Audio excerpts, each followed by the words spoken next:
आज आपको एक एक्सक्लूसिव वीडियो दिखाने जा रहा हूं। दरअसल आपको पता ही है कि लंबे समय से इजरायली बंकर में छिपे हुए हैं। कई जगह बंकर की व्यवस्था भी नहीं है, लेकिन इन सब के बीच ईरान अब रिहायशी इलाकों में कैसे रॉकेट, ड्रोन और मिसाइल से अटैक कर रहा है। इन सब के बीच एक वीडियो निकलकर सामने आई जिसमें एक लड़की कैमरे में कैद कर रही थी, वीडियोस बना रही थी, रील बना रही थी, लेकिन तभी अचानक से मिसाइल आकर गिर जाती है। इस वीडियो को जरा गौर से देखिएगा, हालात अब कहां से कहां पहुंच गए। यही नहीं, खबर भी आज आपको दिखाऊंगा कैसे एक और बड़ी जगह इजराइल में अटैक होता है और यह इजराइल के लिए कितना घातक साबित हो रहा है यह भी देखिएगा। लगातार हिजबुल्लाह के साथ लड़ते लड़ते अब जो इजराइल के सैनिक हैं वो मारे भी जा रहे हैं, ढेर भी हो रहे हैं और सुसाइड भी कर रहे हैं। 3 ऐसे ही सैनिकों ने सुसाइड कर लिया। तो 400 मिसाइलें एक साथ ईरान ने दागी हैं इजराइल और खाड़ी देशों पर। 400 मिसाइल एक साथ, कहां, कैसे, कितना नुकसान हुआ वो भी इजराइल का देखिएगा। और क्यों भिड़ गए जर्मनी के चांसलर और ट्रंप। जी हां, खुल्लम खुल्ला एक दूसरे को चुनौती दे डाली गई। ये वीडियो आप जरूर गौर से देखिएगा, क्या कह दिया ऐसा जर्मनी ने अमेरिका को लेकर जिस पर ट्रंप भिड़ने लगे थे, लेकिन करा ली अपनी फजियत। नमस्कार, मैं हूं प्रज्वल गौतम और आप देख रहे हैं टाइम्स एक्सप्रेस। सबसे पहले जरा ये खबर देखिए। ये वीडियो एक निकल कर सामने आई, इसमें एक लड़की वीडियो बना रही थी, रील बना रही थी।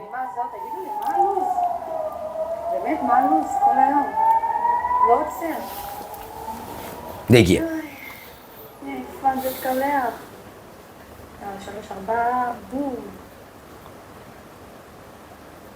נראה לכם שאני עומדת במקום תקין?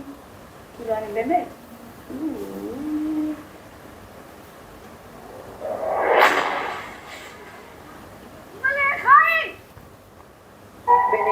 तो यह है ठीक उसी पल जब हिजबुल्लाह की मिसाइल उत्तरी इजराइल के किरियात शमूना बस्ती पर गिरी। एक इजरायली महिला रील बना रही थी और फिर आपके सामने है ही कैसे वो घबरा जाती है। दरअसल मैं आपको बता चुका हूं कि ज़्यादातर जो इजरायली इस समय हैं वो बंकर में रहने को मजबूर हैं। इमारतों में रह नहीं सकते क्योंकि इमारतें सेफ नहीं होती, बंकर बनाए इसीलिए गए थे। अभी तक ये माना जा रहा है कि हिजबुल्लाह के पास वो मिसाइल नहीं पहुंची, लेकिन फिलहाल ईरान ने वो मिसाइल बना ली है जो बंकर तक में घुस सकती है। लेकिन ये मिसाइल अचानक से आकर गिरती है। किरियात शमूना जो है वो सीधा सीधा हिजबुल्लाह के टारगेट पर शुरुआत से है, जिस पर अटैक कर रहा है। देखिए एक और जगह हिजबुल्लाह का हमला और नुकसान।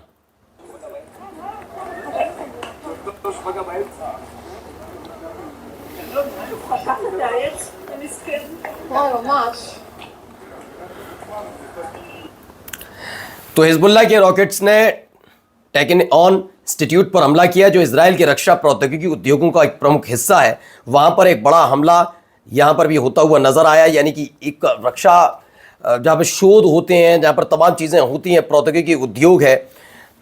अब आइए एक और खबर।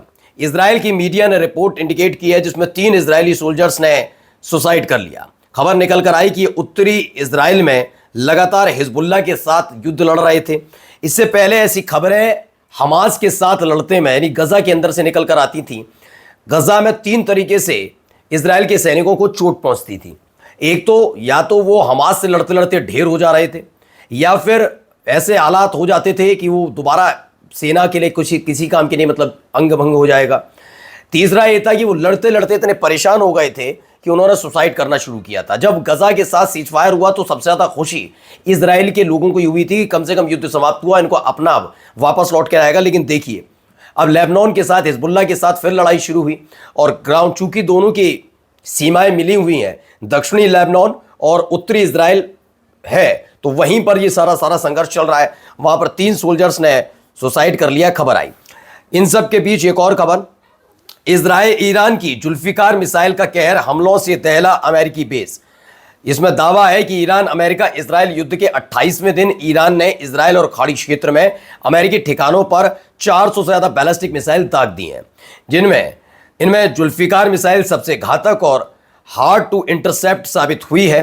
ये जुल्फिकार मिसाइल का सबसे ज़बरदस्त तरीके का अटैक ये रहा। 28वें दिन 400 से ज़्यादा बैलिस्टिक मिसाइलें एक साथ दागी गईं और जुल्फिकार मिसाइल को दागा है, यानी एक और अपनी खूंखार मिसाइल न केवल निकाली बल्कि उसने इजराइल और अमेरिकी बेस पर दाग दी है, ऐसी खबर है। यहां देखिए यहां क्या हो रहा है।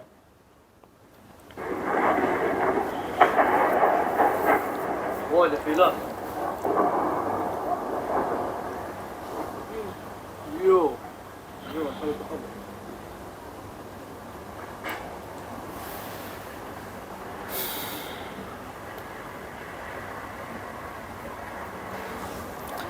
तो नहारिया में ये गिरी है मिसाइल, ईरान ने मिसाइल दागी, उसके बाद के हालात। अमूमन ये ऐसी तस्वीरें अलग अलग जगह आ ही रही हैं।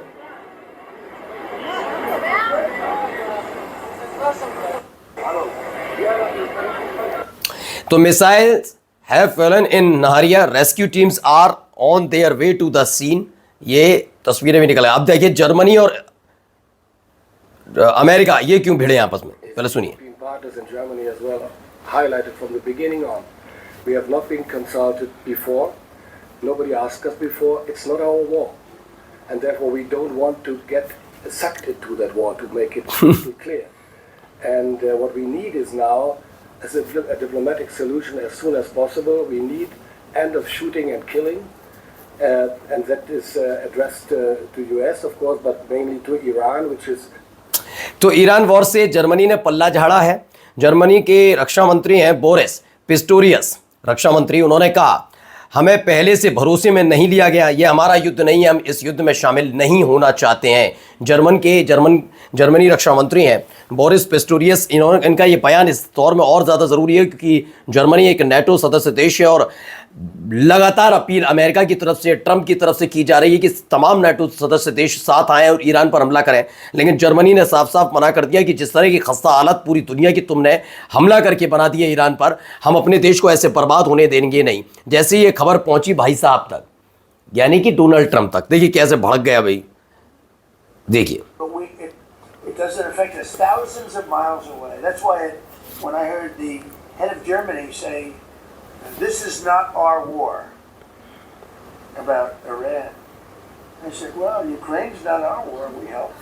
Ukraine's not our war." I thought it was a very inappropriate statement to make, but he made it. चेहरा भाई का उतरा हुआ है। दरअसल इन्होंने कहा यूक्रेन युद्ध हमारी लड़ाई नहीं है। ट्रम्प ने कहा जर्मनी के चांसलर को ईरान के बारे में ये कहते सुना है कि ये हमारा युद्ध नहीं है। तो ठीक है, यूक्रेन भी हमारा युद्ध नहीं है, लेकिन हमने मदद की। मदद कैसे मांग रहा है ये आदमी, सोचिए। कहाँ ये 2 दिन में युद्ध खत्म करके अपने सैनिकों को वापस बुलाने की तैयारी में थे कि मतलब आप ग्राउंड ऑपरेशन करिए, युग करिए, जो भी करिए। ईरान में तख्ता पलट कर आना था। आज 26-27वें दिन, 28वें दिन, सोचिए हालात क्या है। बेचारे का चेहरा लटका हुआ, क्यों? क्योंकि देखिए ये हालात है। ये लाल रंग का जो आप देख रहे हैं उस पर जो लिखा हुआ है उसमें सब तरफ देखिए minus minus minus minus minus. Microsoft की हालत ख़राब, गूगल की NVDA की हालत ख़राब, अमेजोन की हालत ख़राब, सब देखिए, टेस्ला की हालत ख़राब, सब जगह माइनस माइनस माइनस। हुआ क्या है, आज अमेरिकी स्टॉक मार्केट में $1 ट्रिलियन से ज़्यादा का सफाया हुआ। ईरान युद्ध शुरू होने के बाद से ये इसका सबसे बुरा दिन है। बर्बादी की कगार कहते हैं इसे, बिल्कुल बर्बादी की तरफ धकेल रहा है। यानी अमेरिका महाशक्ति हुआ करता था, कहीं ऐसा ना हो जाए। नमस्कार।